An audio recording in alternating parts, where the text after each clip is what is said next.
I'm Dr. David Baker Hargrove. And I'm Robert Baker Hargrove. And we're at the top of your inbox. This is the place where we come together to bring to you all of the years of our lessons learned from owning and operating businesses both independently and together. And our goal is to provide you with a little bit of a business bite to take back to your company to help your business grow and your leaders develop. So Dr. Dave, what's at the top of your inbox today? So in an earlier video, when we were talking about delegation, you had brought up succession planning. And so I thought that we would talk a little bit more about that today.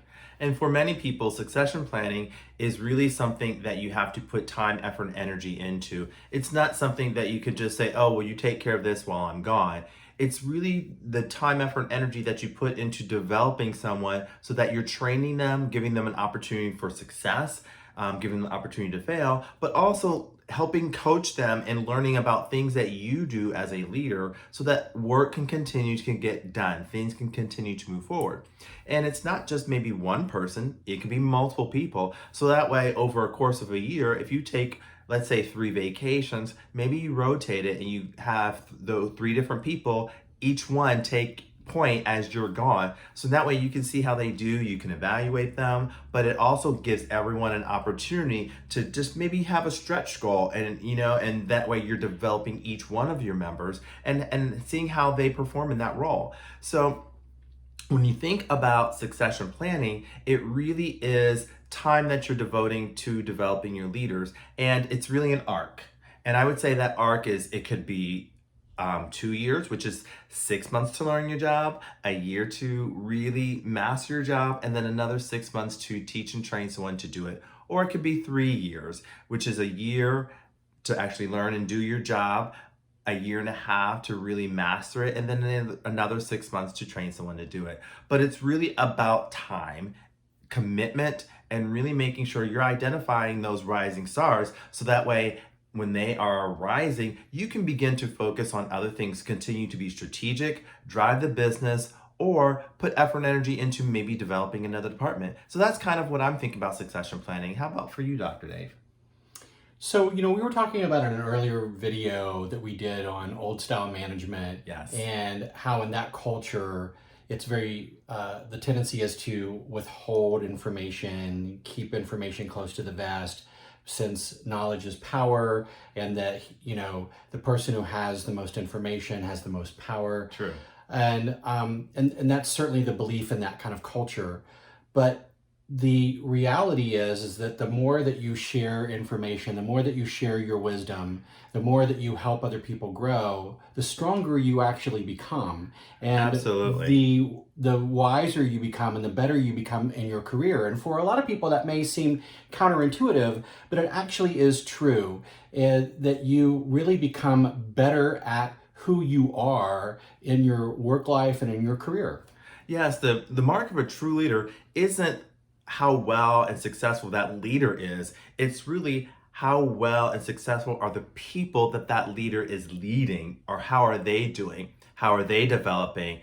How are they being productive? Because what you want as a leader, you always want to think about the people you're leading, your team, your employees, all of those individuals. You want to make sure that as they are being successful, that really is automatically points to what's the one thing they have in common? It's your leadership. That's what's making them successful. And then you automatically begin to stand out as a leader. Mm-hmm. It kind of goes along with the old adage of the rising tide lifts all ships. Yes, absolutely it does. Because as everyone else is being successful, that leader is the one who begins to rise to the top and be seen as, hey, they're a star. Absolutely. And so I would like to challenge you this. If you work for a large organization where the culture is something like I just described, I would challenge you to do anyway, to practice cross-training, Absolutely. to practice delegation, because the reason why it's important is because, well, not only for the reasons I just described, but also because the more that you do that in that kind of a culture, that means that someone is going to have your back more than likely when you're not around and stuff happens. But B, you're really not as indispensable as you think, no matter how much you know and no matter how much you do. And so Absolutely. it's Yes. always wise to be able to develop these skills and have these skills, because you know what, you're going to need them in the next role that you have in the next company that you work for. So it's always wise to just learn them now. And you mentioned something that I think is really important that goes really hand in hand with succession planning, and that is cross training. Because if, let's say you have a team of 3 individuals and each one is only focused on one thing, what happens if that individual is gone? Now that one thing isn't getting done. But when you cross train, you have a backup individual who can then do the work of what that individual is doing while they are gone, which is, when I refer back to that 15 to 20%, they're able to use that 15 to 20% capacity to continue to be productive. And with cross training, now not only is it a great stretch goal and you're developing other skills for your team, but you're also providing, mental challenges. You're also giving them the opportunity to grow and develop. And as that leader of that team, you're also teaching them to have a bigger perspective, a larger perspective of what the impact of what it is that they do on a daily basis, how it impacts the company, the productivity, and the bottom line. Yes, what a big knowledge trap that you can fall into is, is giving into the martyr syndrome. Knowing a lot of things can be fun. It can build we can build a lot of our identity around that, especially in workplace culture. We can ascribe a lot of value to who we are by knowing a lot of things about our job and about what we do.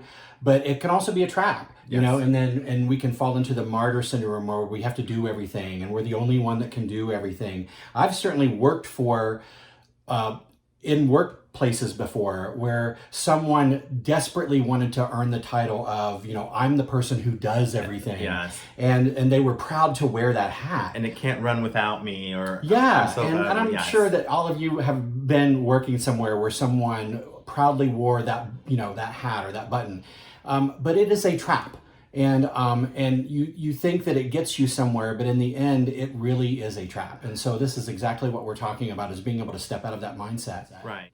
And if you're really thinking about, okay, I would love to develop a plan for my leaders, a plan for my employees, and you need assistance with that, feel free, because you can reach out to me at robertbakerhargrove.com.